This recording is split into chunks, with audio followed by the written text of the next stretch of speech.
और कमांडर घर का दरवाजा तोड़ के मेन अंदर दाखिल हो गई है।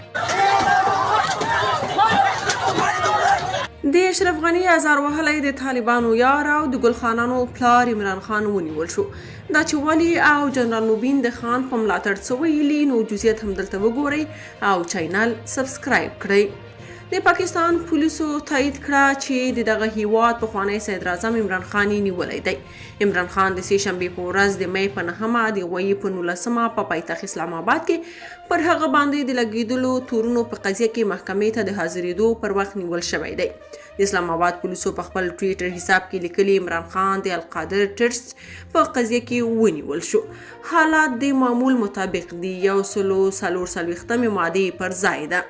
که څوک سرغړونه وکړي پر ضد به اقدام کیږي. د پاکستان مطبوعاتو د معلوماتو په اساس د پاکستان د کورنۍ چارو وزیر رانا ثناءالله تیر کال په عمران خان او د هغه په میرمن تور لګولی و چې د اسلام آباد د بحریه ښارګوټي د مالک الملک ریاض سره د ښارګوټي په بدل کې د القادر ټرسټ ځمکه ترلاسه کړې وه. په پاکستاني تلویزیونونو او ټولنیزو رسنیو کې په خپرو شوو ویډیوګانو کې لیدل کیږي چې عمران خان د محکمې مخې ته د پولیسو په موټر کې کینول شوی او له هغه ځایه لیږدول کیږي.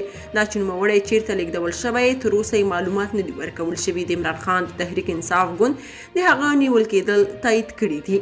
د پاکستان بیلابیلو ښارونو کې د هغه پلویانو د پوځي مرکزونو مخې ته راغونډ شوي او د پوځ پر ضد شعارونه ورکوي. همداراز یو شمېر دولتي وسایط هم سوځولي. جنرال مبین لیکلي عمران خان څه چې هغه کس چې پاکستان یې د اټوم بم خاوند کړ پاکستان کې ښه ورځ نه لري. نو عمران خان غوندې یو ملي رهبر به څه خوندي وي.